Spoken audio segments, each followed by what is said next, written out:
தமிழக மக்கள் உங்கள் அனைவருக்கும் என்னுடைய வணக்கமும் என்னுடைய நன்றிகளும்.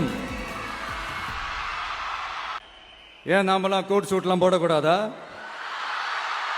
பாவம், ஒரு கல்யாண வீட்டிலலாம் போய் புலம்பிட்டு இருக்காங்க.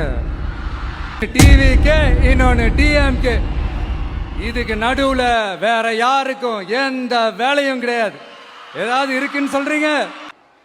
இந்த கவர்ச்சியில மயங்கி மக்கள் நமக்கு ஓட்டு போட்டுட்டாங்களா? நான் என்ன, இதெல்லாம் யாரால நடந்திருக்கின்றது நான் சொல்லிதான் உங்களுக்கு தெரியணும்னு அவசியம் இல்ல, அது உங்களுக்கே நல்லா தெரியும்.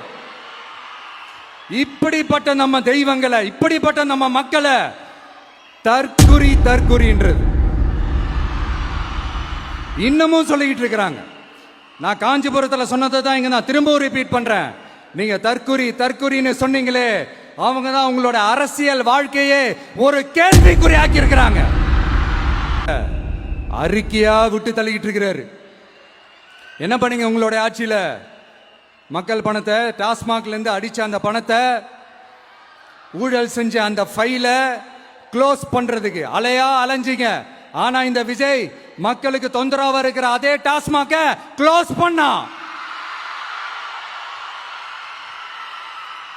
விவசாயிகளோட அந்த கடனை தள்ளுபடி மேக்சிமம் இந்த 1 மந்த்ல என்ன செய்ய முடியுமோ அதை செஞ்சான்.